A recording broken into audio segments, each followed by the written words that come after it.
I broke through into this other world and immediately was approached by this giant spider.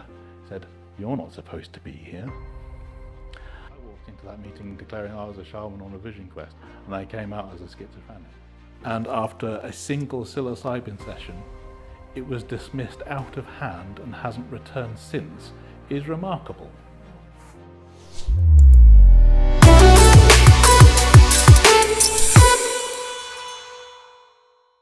Hello, Obsicast listeners. Welcome to another episode where we're back in our studios in London, but with a guest that we had on the show back in Exeter when we were attending Breaking Convention, Europe's largest psychedelic research conference. And one of my dear guests was Julian, a occultist, author, psychedelic enthusiast, and overall a good person. It's so lovely to have you again. Thank you, brother. It's lovely to be here. Thank you. In our conversation, Julian, we talked about one case that back then it was anonymous, which caught my attention the moment I heard about it, was when you talked about someone who was diagnosed with schizophrenia and who had a session with psilocybin, and that the results were really successful. Mm-hmm. And the reason it got very interesting for me was because in my studies, as soon as we see schizophrenia, we rule that out. We would never get near it. We think it's no. We are worried that it can trigger things, so we wouldn't touch it. So when I heard that you have had a case and it has been successful, I got very interested. And back then it was anonymous. There were no members of the press on the panel where you presented that case. But we have been very lucky that you and Ben have agreed to come on Obsicast to talk about this for the first time on the record. Thank you so much, Ben, for joining us. Thank you for inviting me. It's been a long journey to get to London. I really appreciate it. I give thanks that you agreed to come on the program. So the floor is yours. If you want to start, Ben, with telling us when were you first diagnosed with schizophrenia? I was first diagnosed at the age of 23, as in 2023, 24, I think. Yeah, 24, sorry. I started having my experiences, my really, really big experiences when I was 23, but I was actually diagnosed at the age of 24 in 1999. But I first started having the experiences. My first experiences were around the age of 14. So at the age of 14, night after night for a good couple of weeks or so, I would have this white hole in the back of my head with things trying to get through, and I didn't know what to do with it. I was terrified. And the only background I had was, well, I was raised Christian, and nothing that was being presented to me matched or fit, and I didn't know if I was safe. So the only way of understanding it was in Christian terms, and I was worried that it was going to be demons, or maybe it's angels, and I didn't know. And it was just this white hole with things trying to get through. And of course, I wanted to know more about that kind of experience. So essentially I spent years just banging my head against the doors of heaven, demanding to speak to the manager. And around the age of 23, after quite a few years of heavy cannabis use, I broke through into this other world and immediately was approached by this giant spider. Said, "You're not supposed to be here." And I had a number of different experiences that were just wild and totally unusual. I didn't have any foundation for it. So my first animal transformation, I turned into a dog, and suddenly I was free of being a human. This is wonderful. It's like, oh wow, excellent. And I was running around, and I had a stick with me, and that was my special stick, and that was great.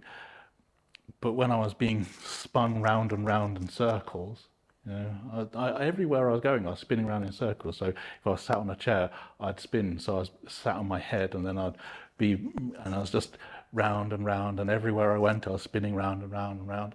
And at the time, I thought, well, I'm playing games with the spiders here. Spiders don't get spun. And of course, when this giant spider emerged, he said, well, you're not supposed to open your third eye whilst you're awake, you know. It's going to take ages. It's going to take years to fix that. And oh dear. It was at that point that I realised I'd made a really, really big mistake. And of course, my last rational thought was, I've gone Humpty.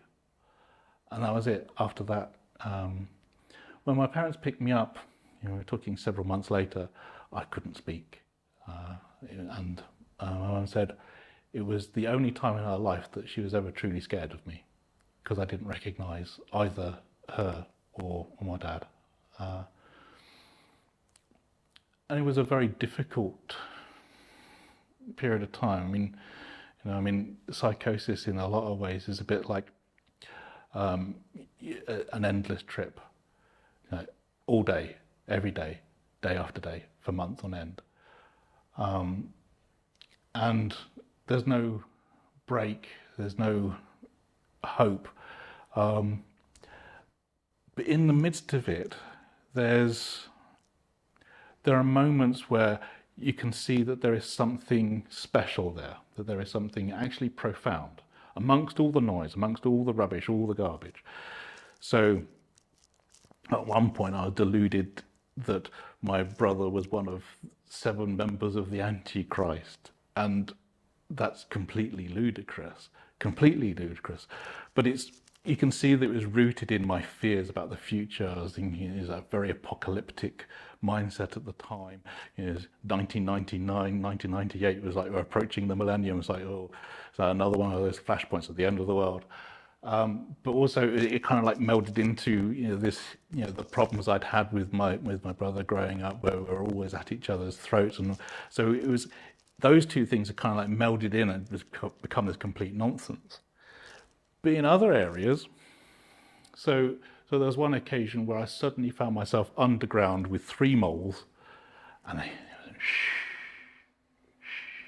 they pointed up, and they showed me the tree, and they said, "Don't break the taproot."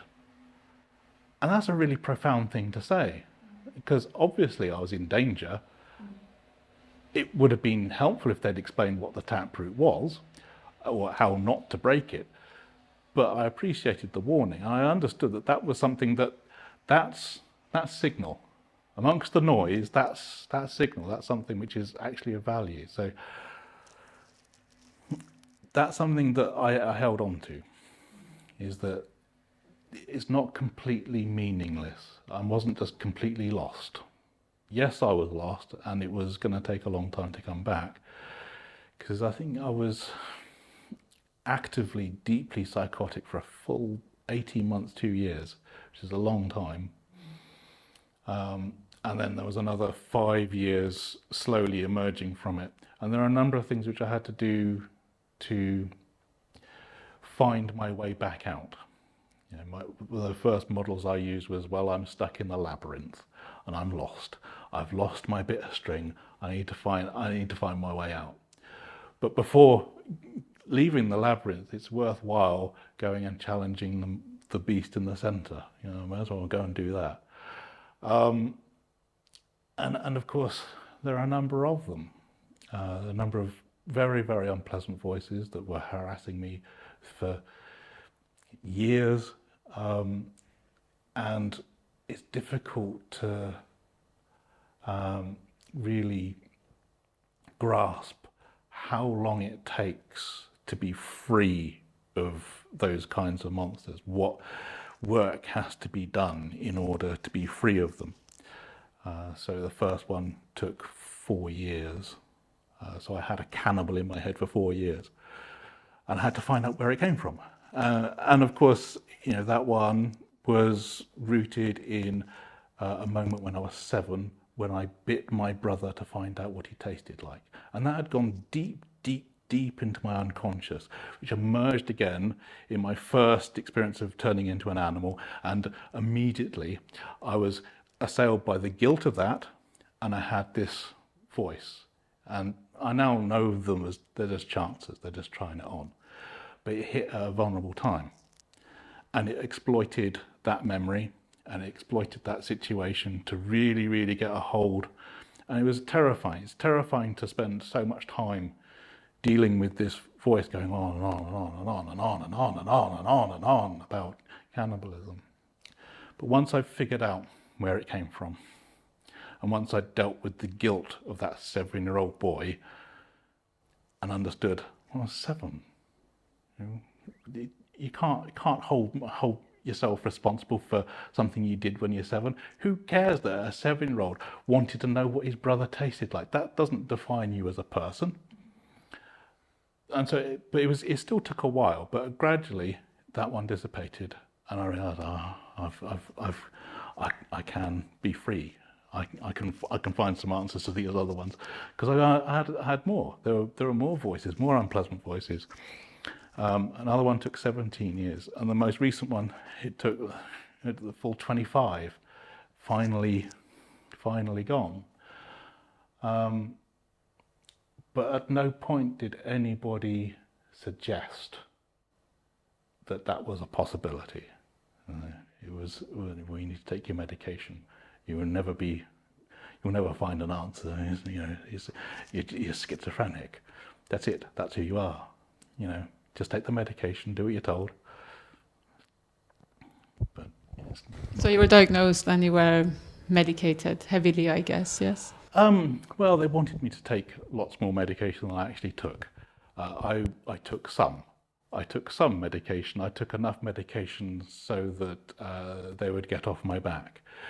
They wanted to hospitalise me, my parents refused, and they got the doctor to agree not to have me sectioned, and they were going to go off on a Caribbean cruise, and said, I don't know what to do with Ben. And the psychiatrist said, why don't you put Ben in hospital whilst you're on this cruise? I said, well, you just made our mind up. So they took me on the cruise, and I had a fantastic time. But it was real touch and go. I mean, it was quite risky for my parents to do that, because I wasn't very stable. I wasn't necessarily aware of what was really going on. I wasn't quite aware of, what was appropriate and inappropriate at that particular point in time. So it was a big risk, and eventually it was too difficult for my parents to do that. But I was never hospitalised, and I took about as much medication as I was willing to take. I never, ever took the amount they wanted me to take. And it's a bit of rebellion. It's an act of rebellion. It's like, I resented getting the diagnosis. Being diagnosed as schizophrenic, I walked into that meeting declaring I was a shaman on a vision quest, and I came out as a schizophrenic. And to be told that essentially you're bad, broken, and unfixable, that's a hard thing to take. It's a horrible thing to experience. And when people talk about mental health stigma, they're always talking about it as if it's something out there. But I wasn't always as schizophrenic, and the stigmatizing attitudes that I held around that diagnosis are in here. So little acts of rebellion, not taking quite the amount of medication they wanted me to take, that was me exerting some kind of control over my situation. But eventually it actually became a functional adaptive strategy for managing my experience. I understood that, sure, if I took all the medication they wanted, then everything would go away. But then I'd never understand it, and I'd never find an answer. I'd be stuck on a high dose of medication, never actually getting any better, never actually improving, never understanding any of why it was there, why I was having these experiences, or even skills of how to manage them. So I took enough medication to narrow the experience down to a manageable level, but I left enough of the difficult stuff that I had something to work on. And then I was introduced to a Jungian therapist through my GP, and started working on the symbolic content of the experiences, understanding that there's more than just the literal meaning of the experience, and I can understand that maybe I'm being communicated with by my brain, or with information which is actually useful, that maybe I can tease apart the noise from the signal, that I can start to explore those experiences and start to really develop some key strategies. And I was doing this in tandem with the medication. So I was working with medication. I understood that it was, okay, I didn't agree with it, but it was helping somewhat. But I didn't agree with the idea of just removing all of my experiences with it. What's the point of that? How am I going to improve? So that's where the therapy came in. That's where all the work came in, of going through, taking these voices apart bit by bit by bit by bit, re-pouring the foundations of a personality and building up and transforming myself into somebody that can actually cope with these kinds of experiences. And that is a lot of work. It's easy just to take the medication and then bitch about taking the medication. But it's a lot of hard work to actually go through and go in deep into the foundations and do all that work. But it sounds like you were ready to do the hard work, and that act of rebellion brought you to psychedelics. Yes, eventually. Mm-hmm. I mean, my exploration of psychedelics was more accidental. I was going through a period of self-destructive behaviour, so I was taking lots of drugs. What's the point of caring? The mentality, what's the point of caring? I'm already, broken. I'm already busted. So, I may as well party. And of course, it was very nihilistic. It was very self-destructive. And the vast majority of the things I was taking were really bad. They just made my situation worse. They weren't really improving things. But I did find that psilocybin specifically made me feel better. I distinctly remember lying on the floor listening to some really cool music, and I spent 3 hours or so turned into a butterfly. And I was beautiful and I was pretty. And for the first time in my life, I had something bordering on self-esteem. I actually felt like I was possibly worth something. And that stuck with me, and it remains there to this day. The capacity for self-esteem is still there. And I remember thinking that this was a wonderful experience. And other occasions, my use of LSD was not, it didn't do anything for me. I didn't feel particularly threatened by it, I didn't feel particularly damaged by it. It just didn't do anything in terms of enlightening me. I didn't feel as if I was making any progress. What's the point of having weird images and weird thoughts if you're not actually making any kind of progress? So it didn't feel like something I wanted to continue with. Whereas with psilocybin, I felt like, oh, okay, I feel as if I'm being guided somewhere. I feel as if I've got some help here. I feel like this is at least something which is supported. It felt very familiar. And it actually helped to improve my relationship with a voice which I've had for, ever since before my breakdown.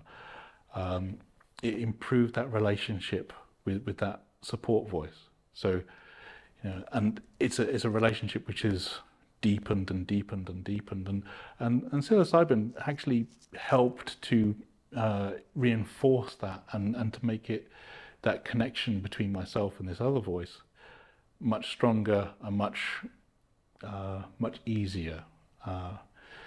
But that particular voice has been there since the very beginning. In fact, it warned me about the psychosis. It said, get your house in order. You haven't much time. Of course, I didn't get my house in order. I completely threw my house into disarray, because of course that's what you're going to do if you start hearing voices telling you to get your house in order. It's like, oh my Lord, what am I going to do? So, but of course, over time, I've gotten used to that voice being there. And it's the same voice which I encounter under psilocybin. And in fact, after each journey, my connection to that voice is really, really strong, very, very powerful, which can be a little bit disorienting because it's really very loud. But if I feel as if the content of the journey we go over, and we look at strategies of, well, what was revealed, how do we work with that, how do we make use of this content, how do we make use of this, and how do we move forward? So the most recent journey was a little bit challenging, and it was focused on my tendency to engage in obsessive thinking, like the obsessive thoughts. That every single time I've managed to completely demolish my life, or nearly demolish my life, it's because I couldn't let things go. I couldn't stop. I was just like, I couldn't let anything go. And so after that, I spent a good few weeks with my voices just encouraged me to relax and let go. Relax and let go, and actually engage in an active process of how do I deal with an obsessive thought? We relax and we let go. We all need a voice like that, don't we? Relax and let go. So you started accidentally, but then you became more intentional, and you reached out to Julian and his team of experts. Julian, let's hear from you. What was your first reaction when you heard from Ben, and what did you do next?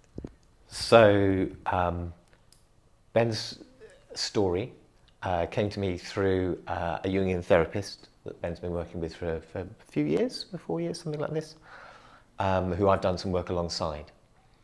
And my initial response, I suppose, was the response that you would have from anybody who's familiar with working with psychedelics and has sort of a vague notion about different diagnostic categories, which is, oh, schizophrenia equals no. You can't do that. It's too dangerous. You're going to drive the person over the edge. It's not going to be any good. And now I have a very different view of that, and I hope a more nuanced view of that. And the view is not that if you have this diagnosis, this medicine will help you, because it's not as simple as that either. Certainly one of the things that Ben, you were really clear about is that this is not a cure for schizophrenia using psilocybin. But for some people, some of the time, it's clearly beneficial and very useful. Here's a person who has found that useful. So what I did was I did what I suppose any thoughtful person would do, was to go and find some more information. I found from Ben, okay, well, I've used this substance before and it's been beneficial for me, and this is the story, as Ben's related some of that there. I then spoke to various friends who are medical specialists and psychologists, and got their opinion. And we did what, again, anyone would do if they were trying to be safe, which is that you go in slowly and gently. So you work with very, very good, safe environment. You build rapport. You use low doses. You evaluate what's happening. But yes, initially, I suppose my thought was, well, this is one of those things, as you mentioned at the beginning, that we just exclude people. And now I have, I hope, a more nuanced understanding of what in psychedelic therapy is often called the screening process. And the screening process is partly about the safety of the medicine for that person, but it's also about the ability of the person who's providing the medicine to support the needs of that individual. So it's, in a way, it's less about excluding people. It's more about figuring, can I do this? Am I capable of doing this? And, fortunately, the gods have smiled, and it's definitely helping. You know, I mean, Ben and I have, how long have we been working together? A couple of years now, something like this. Yeah. And see, for me, the work that you've done with taking those voices apart, with understanding that, like, that's such a good training ground for working with medicine in this way. Like, if everybody else could have, perhaps not the disturbing aspects of that, but the idea of sort of reaching down to, like, okay, so I'm having this phenomena, where is it rooted? Okay, I've discovered its root, so now I can kind of unpick it or understand it or make sense of it. That's what these experiences do. So actually, you were really, really well prepared for this. You know, you were like, it's a bit like when you give psilocybin to, I don't know, like I was working with someone recently who was a 30-year Zen practitioner, and you give this person psilocybin and they just go, right, I've got this. Because you've already done a lot of the work. So actually the diagnosis is an indication in this instance for this person, not for everyone else, but for this person, that they probably have quite a lot of skills to work in this territory, actually. They may well be quite at home there. And certainly we found in the work that we've done that we can just use very, very low doses and get into, you know, unsurprisingly, powerful visionary states with all those different experiences. And the thing that I've learned as well, another thing, just to add this, and this is just to echo what you've said, Ben, is that hearing voices is a symptom of this condition. We don't really understand what the condition is and how it works. We've got some ideas, but can't really make sense of it. But hearing voices is a symptom. And what we want is we want less hearing voices.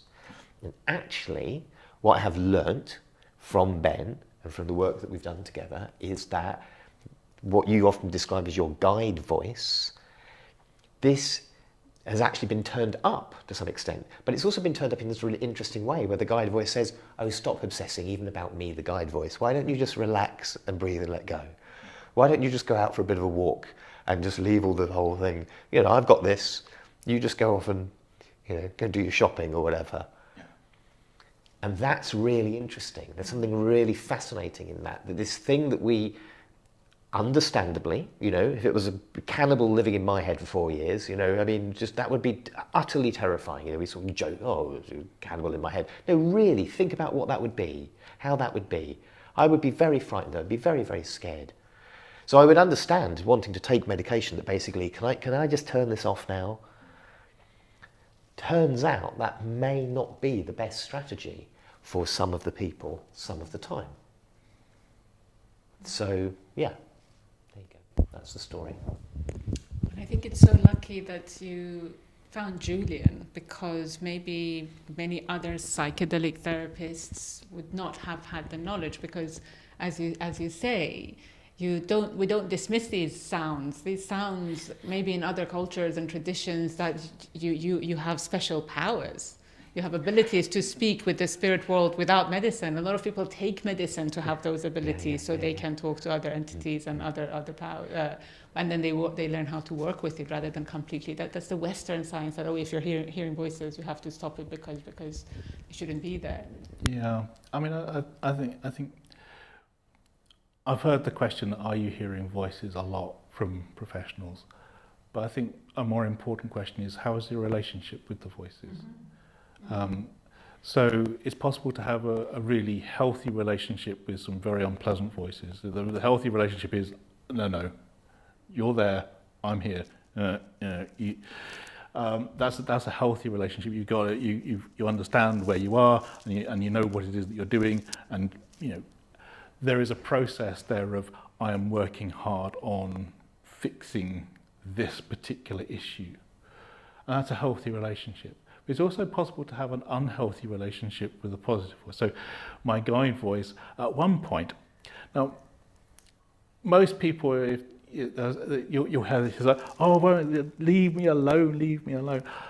I'm so annoying that my guide voice was begging me to please stop bugging them. And it was really, really difficult, because I was engaged in full obsession, and I was obsessing, asking the same question, and they were getting really, really, really frustrated.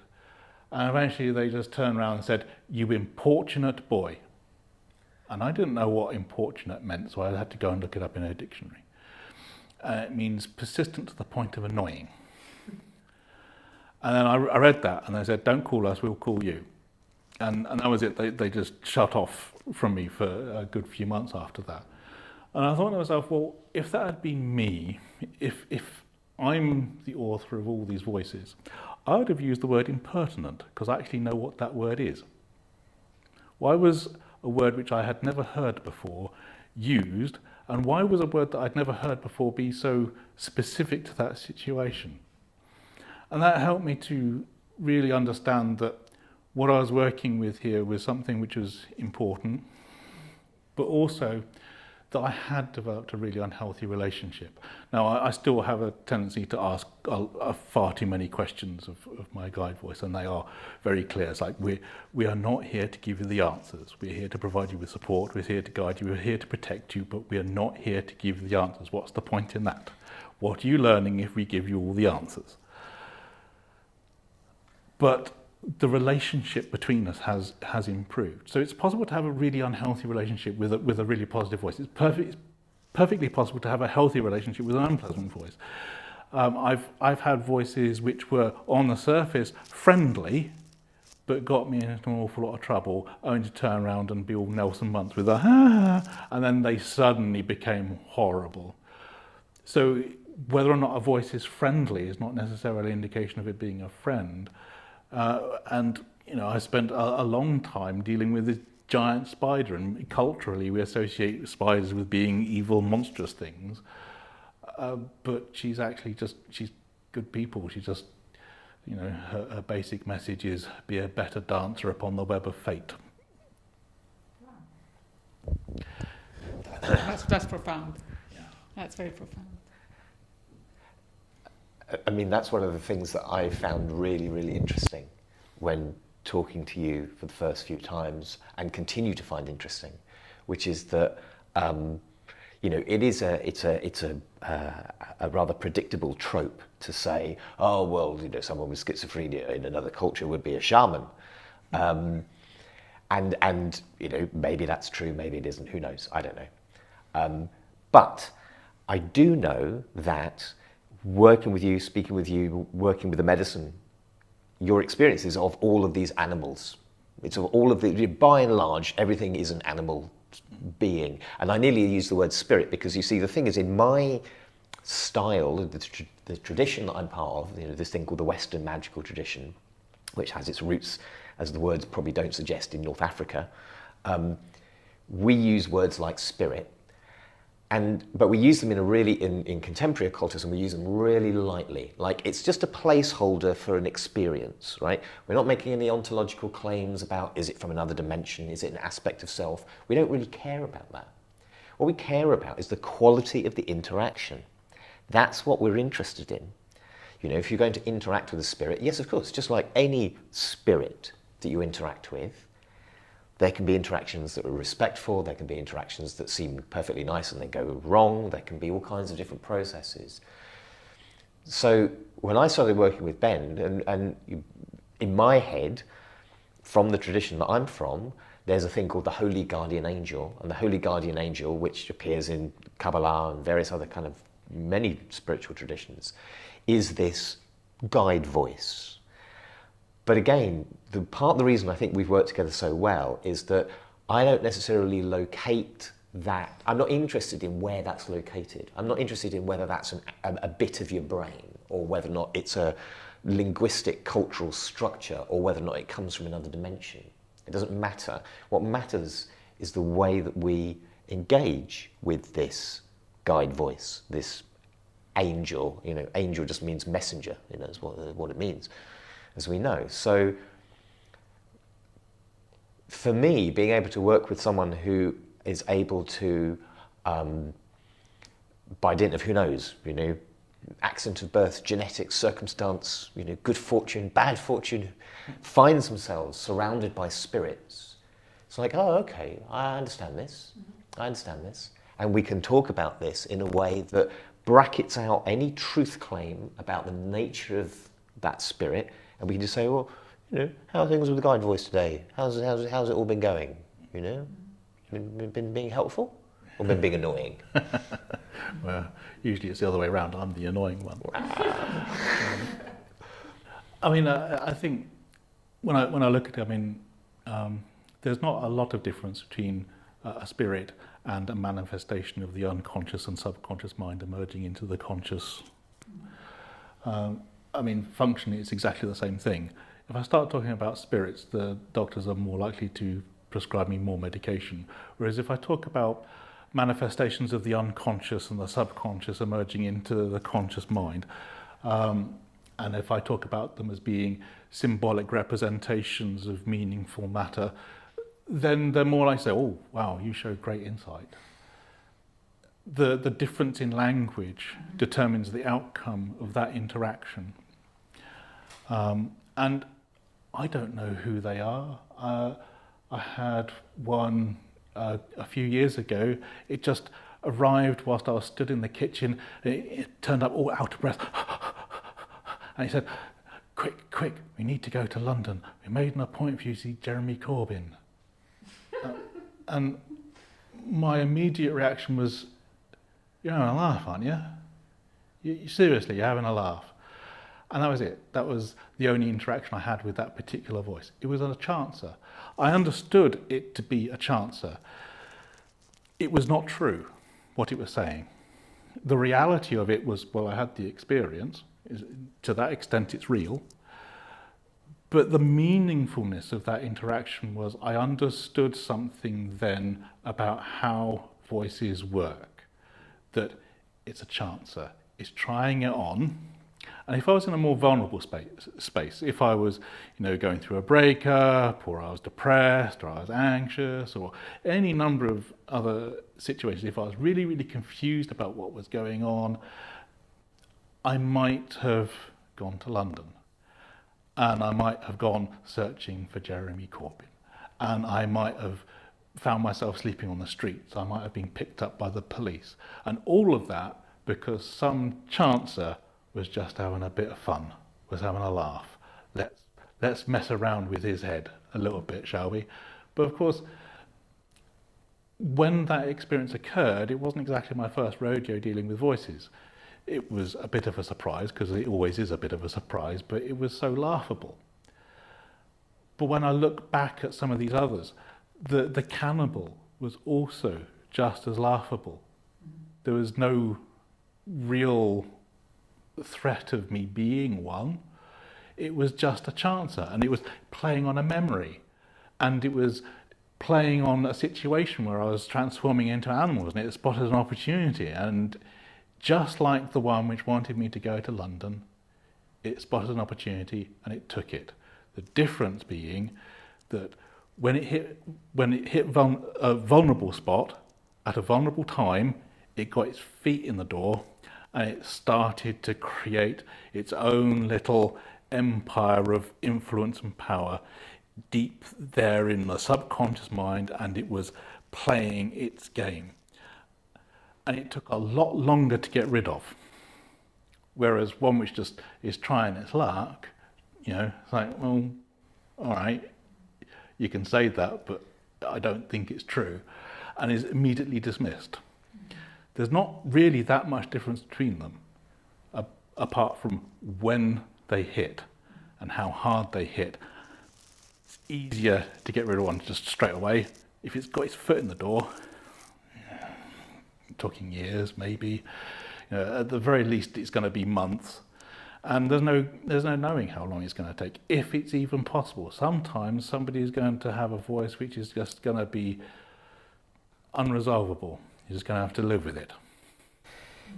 See, what's interesting about that for me is that, and I can understand why there are so many people who've been really fascinated, myself included actually, because I wrote a book many years ago where schizophrenia was one of the diagnostic categories that I was exploring, is that what I hear exactly the same thing that everybody goes through with ideas or opinions or views or whatever, but the way that it appears for you, the way that it manifests is as an apparently externally arising thing with a message, which of course is when we talk about sort of occulture and magic and all those sorts of things, we spend a lot of time and a lot of effort actually trying to make these things happen or explore these things.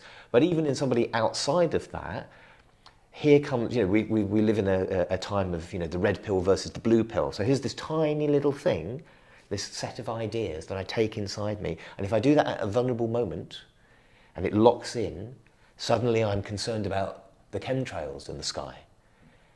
That's really interesting, isn't it? So we think about that, we can think about the way that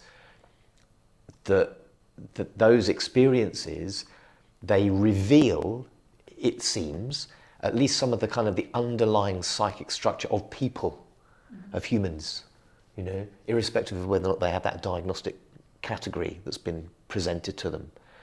And that other people perhaps maybe don't even have the benefit, such as it is, of where you've come to, of being able to say, I can see you coming, idea. I can see, because you're manifesting as a voice telling me that I need to go to London to see Jeremy Corbyn. I can back you to one side. Whereas for other people, where these things entirely resolve them, as these are just my thoughts, I'm just having my own thoughts here. Oh, I'm having my thoughts about whether or not people are spraying chemtrails into the sky.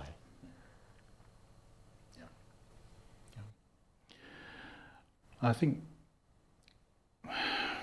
the major transformation that occurred post-diagnosis was, there's this idea of recovery, but for me it's more about transformation. So I've gotten used to the idea that I am a community, that there's the pilot, which is most people are talking to most of the time. There's also the guide, the support voice, and that voice will also talk to people sometimes. Hopefully most people don't know the difference. At least that's the intention. And then there's animals, a regular crew. They turn up from here and there.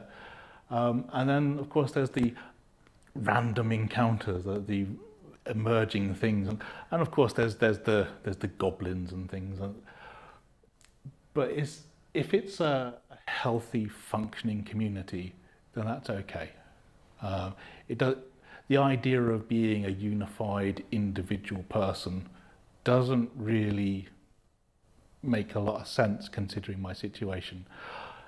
I don't think it makes sense to aspire to that considering my situation. What would that serve?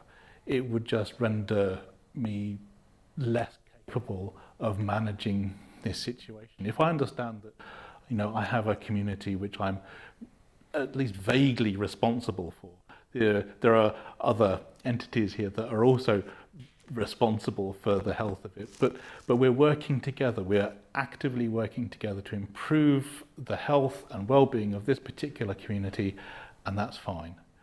Voice hearing is so okay, I'm hearing voices. That's not the issue. It's how well I'm managing that experience. And that's an experience which, under the influence of psilocybin, again, I'm having a really, really intense conversation. And there's lots of really intense imagery there. My guide voice is there within that experience. One of the most remarkable things was the voice which was hardest to get rid of was kind of a twin voice. One was a demon that was trying to rip the soul out of my body, and the other half of it was a puritanical preacher that took great joy in condemning me to hell. And that had been bothering me for like 25 years. So at least 3 or 4 times a week I'd have the experience of this demon trying to rip the soul out of my body. I could feel it clawing at my heart. I could feel it clawing at me. And during one of these psilocybin journeys, I was ready to, okay, we're gonna deal with this. I was ready. It's like raring to fight. And my guy says, it's not important. This is what we want to talk about. We want to talk about this. No, that's important. and ever since I haven't had a problem with it. So for about 9 months or so, I have not had a single attack from the demon. I have not been condemned to hell once by the puritanical preacher. This is post mushrooms. Yeah. Yeah. So you accidentally took some mushrooms. It was great, but then you decided to work with experts. Yeah. And tell me what changed since you started working with Julian and his colleagues. It's been really focused on the healing aspect. Going in, with mask and headphone, going in deeply. So that was something which didn't occur before, but going in deeply and just going with the journey and allowing it to speak, and then. But the most important part has actually been the working afterwards, is going through the experiences, going through the content, working with, well, what does this mean? What's the symbolism of this? How do I work with this? Does this have any more depth to it? And actually digging deep into the experience, because you can be shown something, but that doesn't necessarily mean you understand it. And of course, working with Julian, it's allowed me to really dig deep into the symbolic content of these experiences, looking at deeper meanings, trying to understand what this is, what it could possibly mean, and just exploring a little bit more of, I've started exploring the world a bit more. I'm more open, I'm more sociable. But so there's a lot of work that's going on. And in some ways, the healing aspect is almost like secondary to the experiences in the journey. I mean, the journeys can be, wonderful and beautiful and sometimes challenging, but the actual healing is occurring afterwards. The process of healing and emerging from it afterwards, that's something which is facilitated with support. Sure, I've got a guide voice which is providing me with great expert level support, but it's also useful to have other people outside of myself, because it's always worthwhile having second opinions and third opinions and fourth opinions, because there are aspects of an experience which might be missed. I don't necessarily have the facility to see the history of a particular experience, whereas Julian might go, I know this story, and so it allows me an opportunity to explore deeper and further with that. Even though the doses that we're using are very, very low, I'm getting a lot of profound contact in the experience, which is not too dissimilar from the kind of experiences which I will just randomly have, but it's more intense. It's structured. It's intense. It's a bit like the difference between doing a little bit of free diving, just a little bit down, and then getting in a diving bell. And my day-to-day experience is just like I'll put my head down below the water of the sea of consciousness. I'll have a look around, and I'll just have a little playful gander at what's going on a little bit under the hood, and that's fine. That's a perfectly enjoyable afternoon, but it's different from getting into a diving bell and going down into the depths. It reminds me of. I was just thinking back to when we first started working together, because actually before we started working with the psilocybin, I'm pretty sure it was before, there's a practice that I do with people where I say, okay, it's like I can see you, Rana, but what I can't see is I can't see your spirits. Now what I mean by that is I mean all of the beings who are important in terms of your psychic architecture. So those could be characters from mythology, they could be gods or goddesses, but they could also be superheroes, they could be characters from literature, I remember working with Nurse Jo, and Florence Nightingale was a really important character for her, and that led to the opening for a lot of the work that she's doing now. And I remember us having a conversation where there was Spider, and there was the rabbit, and there was the bat, and I was thinking, okay, so this is really helpful because I'm getting to understand some of the psychic architecture of Ben. So it means that obviously in the psilocybin session, it sort of doesn't really matter because all my job is to give you oranges at half time and a thumbs up and encourage you on your way because you've got this. The job of the sitter isn't to do anything, but in the period afterwards, so we meet sort of every month or so, and the Jungian therapist that you're working with is every week. Is that right? Every week. So because we understand what this map looks like, where these spirit beings, just to use that language again, the community, we can say, how are the relationships within this community? What's going on and I remember, some of the encounters that you've told me of the different sort of animals. And one of the things that we do is hold on really lightly to it because, okay, it presents as an octopus today, but it might present as something completely different tomorrow. So let's not get obsessed with octopus. However, on this occasion, there was an octopus. What might that mean?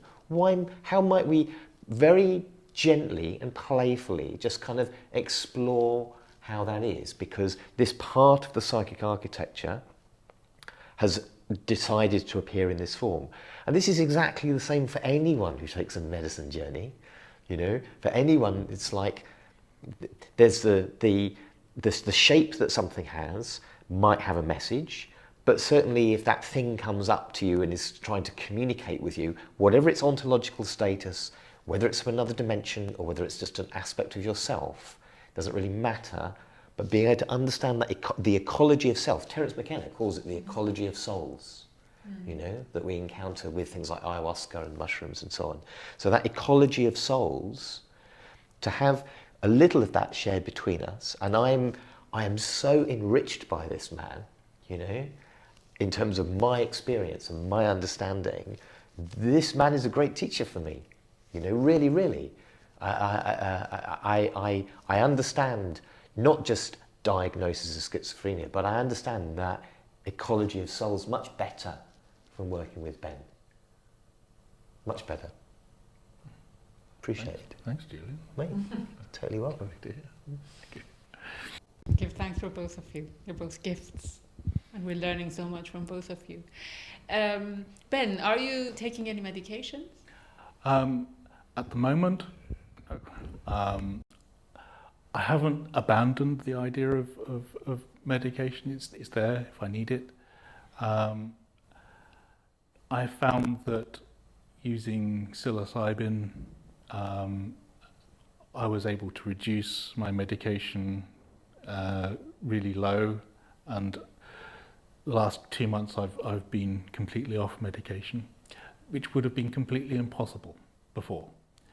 Because regardless of any skills that I had acquired, regardless of how much progress I'd be making on my therapy, I was still completely unable to function safely without at least some medication. I was already on a much lower dose than other people would be on.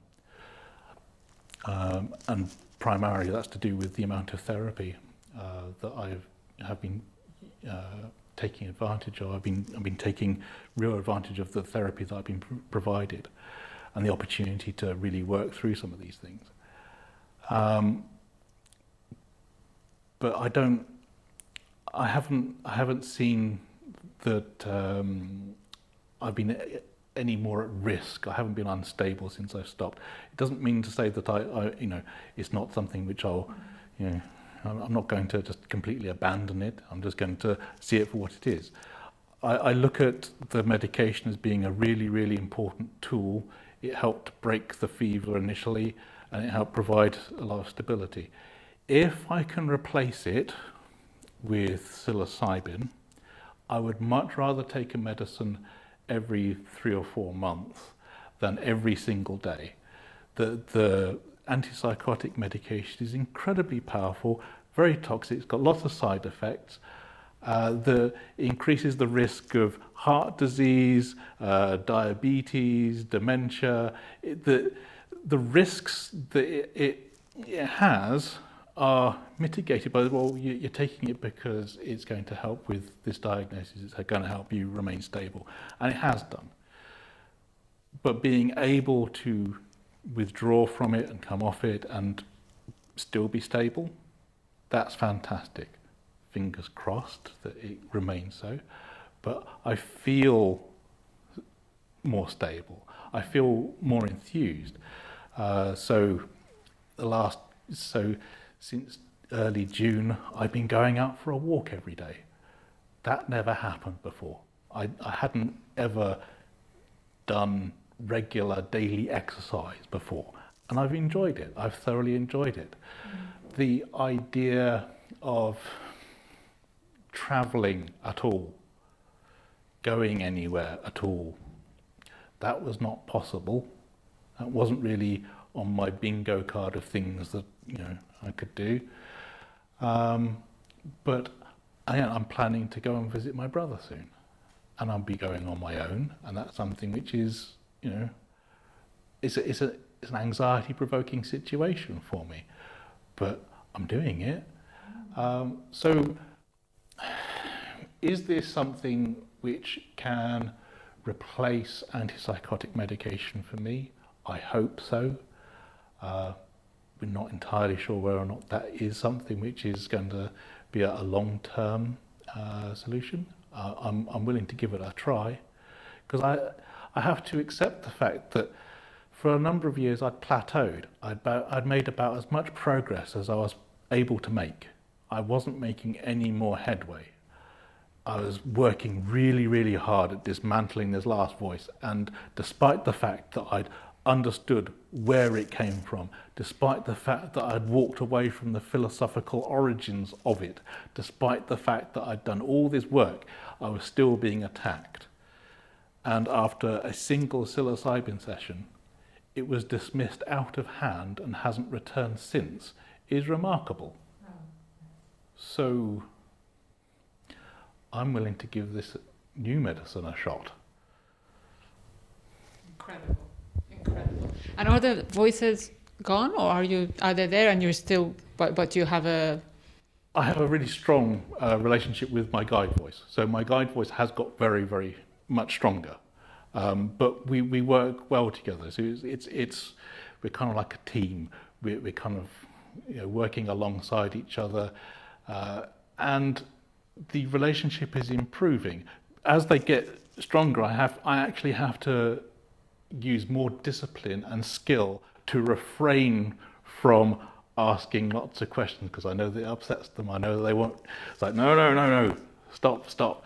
And so I'm actually learning how to interact and intersect with them better. And after each journey, they get really, really loud. Really, really, really, really loud, to a point where it's sometimes uncomfortable. But we're working together towards that being more of a adaptable, where we are working constructively, because the reason why they're loud is because they're more present. As time goes on, they withdraw back into the background. I can still access them at any point. I can still talk to them at any point. It's like really easy, open conversation with them.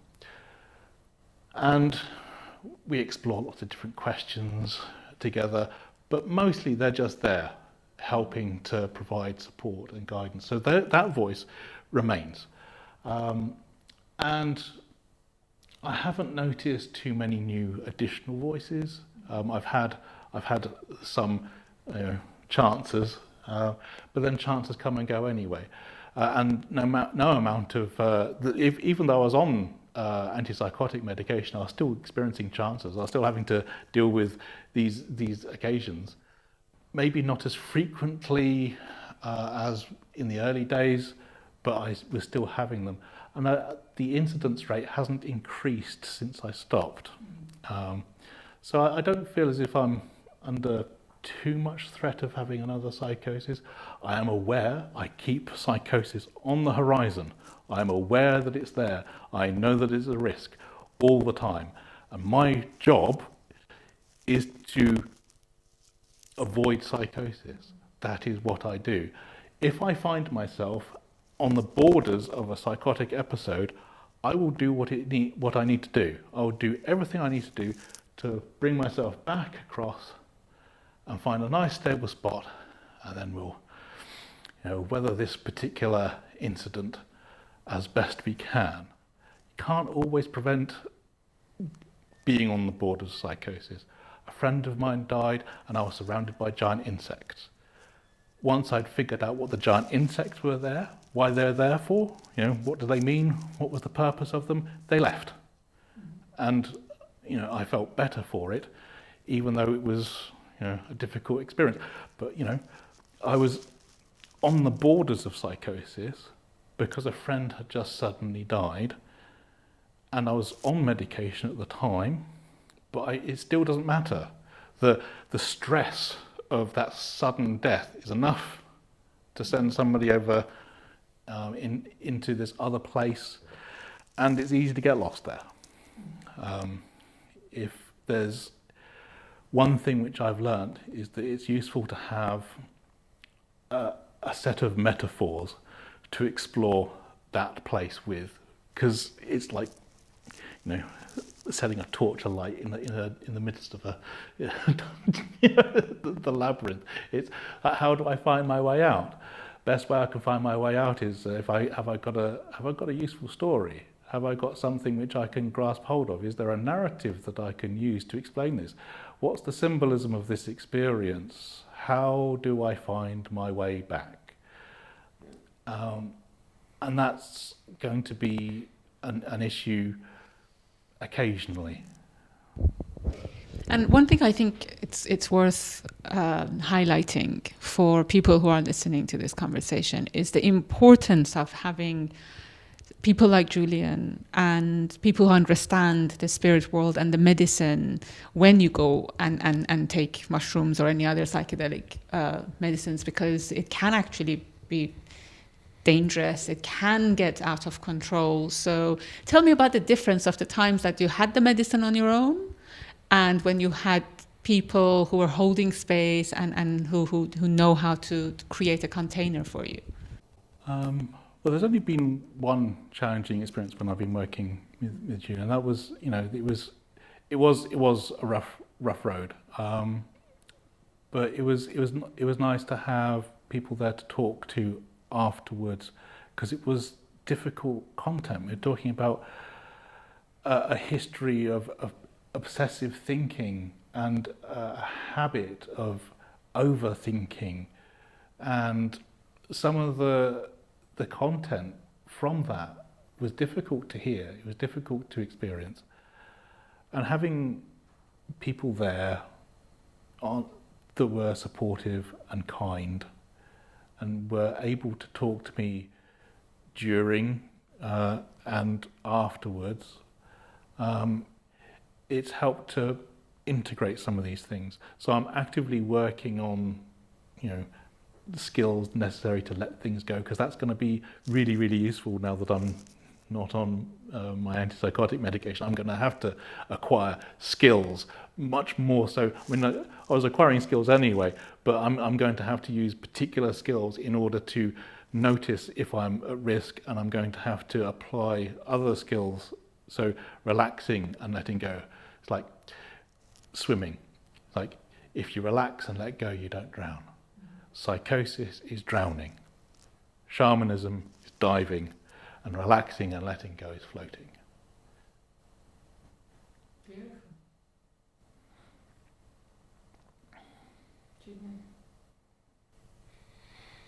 I think that for me, I recognise that there is this word, schizophrenia, and certainly learning from Ben, that's one word and many different people with many different stories.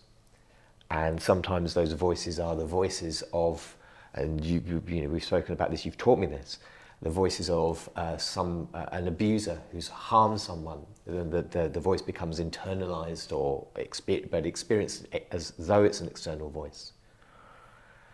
So there are forms of expressions of schizophrenia for particular individuals that maybe would be perhaps less amenable to work with psilocybin, but I certainly would not want to rule that out, because what I have learned is that it's the capacity of the person who's holding the space to be able to work for the benefit of that individual.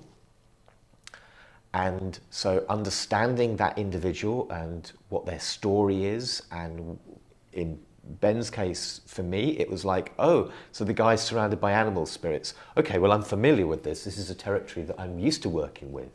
You know, maybe if they'd been like some kind of different form, or if they'd had a different kind of like narrative behind them, that may have been less appropriate for me. But luckily, fortuitously, and you know, the circumstances, the Great Spirit brought us together and allowed us the opportunity to work together.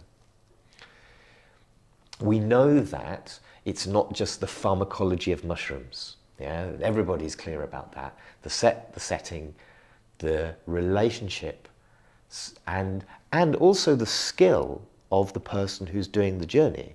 You know, for the shaman to be able to dive deep, they have to be able to hold their breath and navigate perhaps in the darkness. And you've learnt those skills, you know, they're hard won, because you come from a culture where, as you say, you know, you go into your doctor's office saying, I think I'm a shaman having a spiritual crisis, and they say, I think you're you're schizophrenic having a psychotic episode. These are very, very different interpretations. And I understand the medic's interpretation. I'm not necessarily saying, you know, these are bad people at all. They're trying to help. But they're trying to help also, unfortunately, without some of the great medicines that they themselves could be using.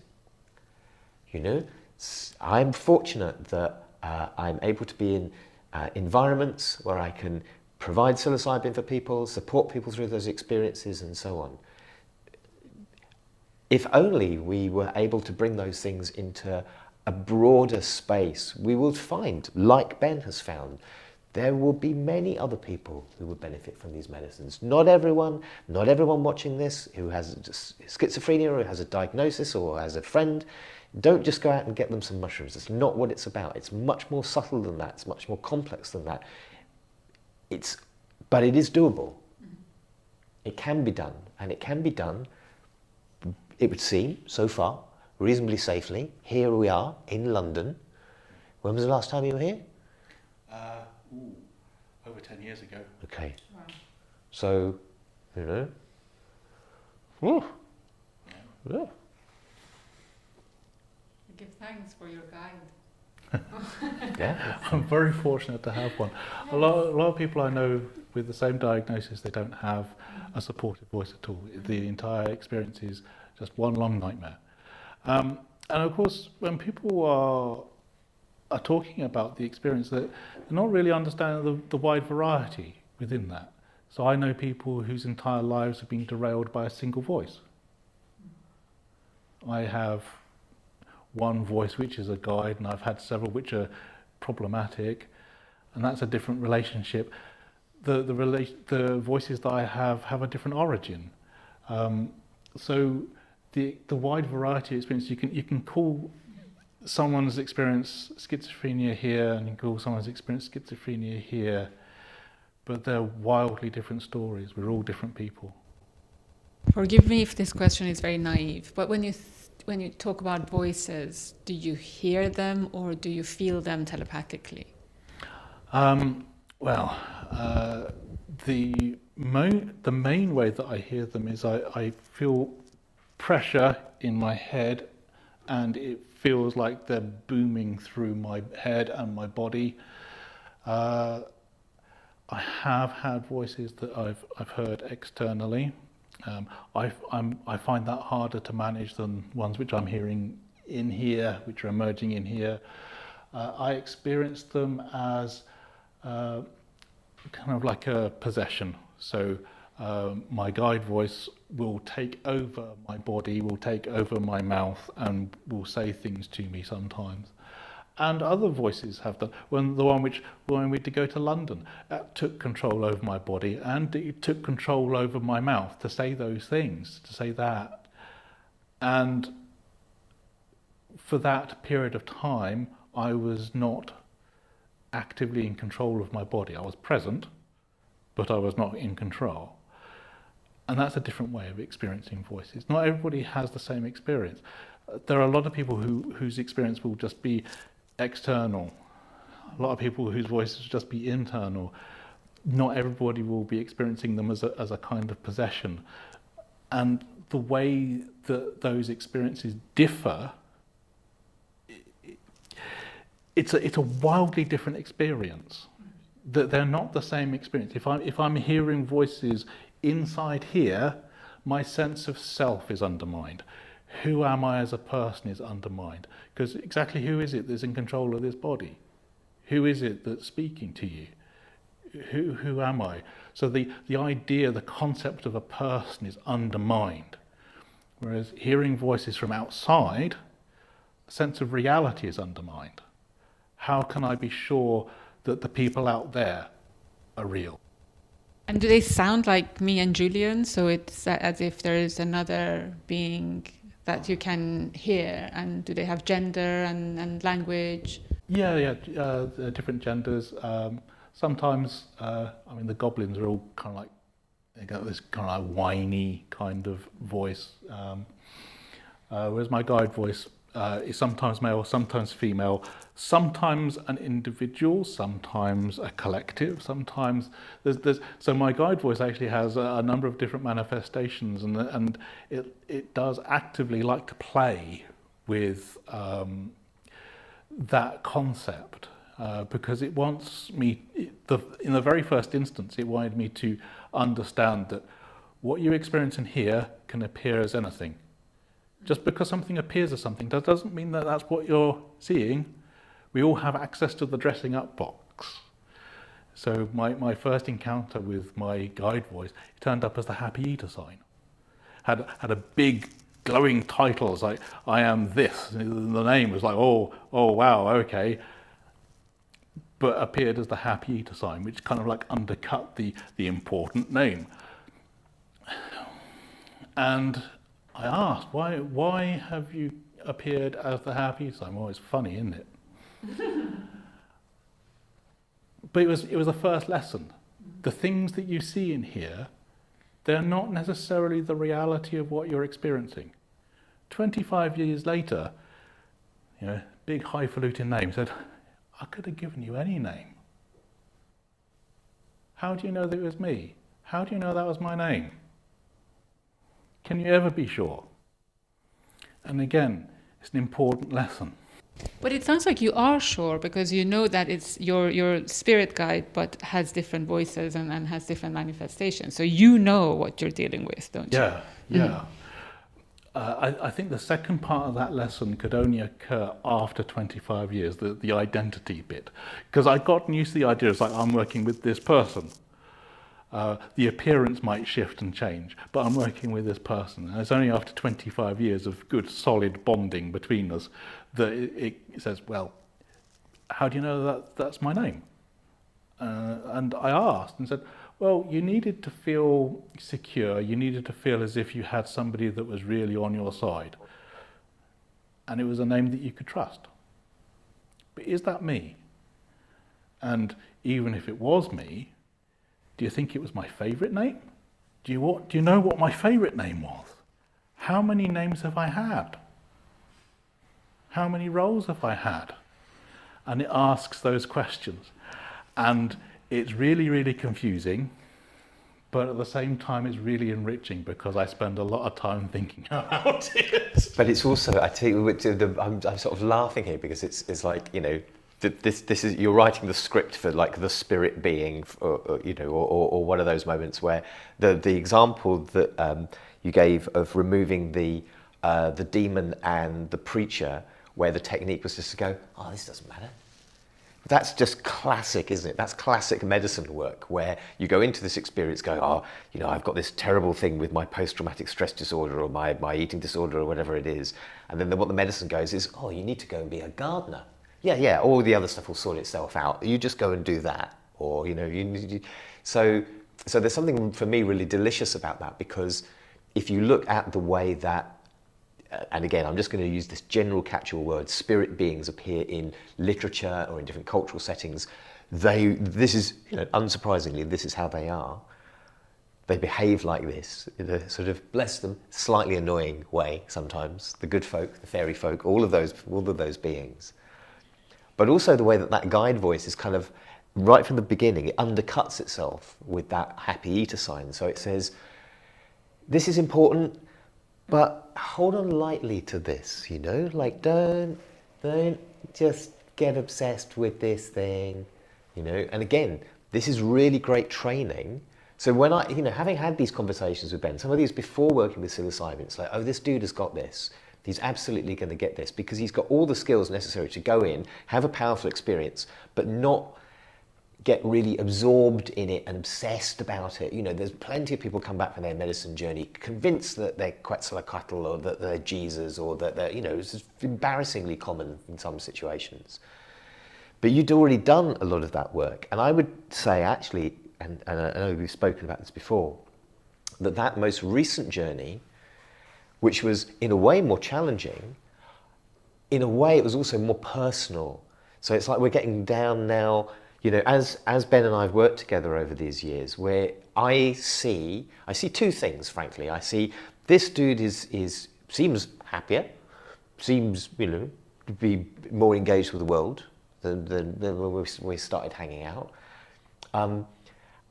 And also that these journeys are moving into sometimes more knotty territory, more difficult territory, not because they're a problem, but because, oh, now we can deal with these things. Now we can get down to this level, Yes, you're feeling safe, you're feeling fine, this is all right, this is the territory that's okay. I remember also us having a conversation where you said, should we put the dose up? Because, I'm doing so well with this. And I remember saying, well, just because if you're in the bath and it's the perfect temperature, because you can put more hot water in, that's not necessarily going to make your bath any better. So we've stuck with the same dosage for all the sessions so far, and we're still getting interesting, powerful results, because it's the relationship between us, the Jungian therapists that we work with, in terms of your internal ecology of souls, and those of the other people in the room. It's that allows us to do the work. That's the thing that really matters. The dosage is an important lever, but it's not the critical thing at all. It's the relationship. And as you're doing this work, I genuinely always, this goes for pretty much everybody really that I work with.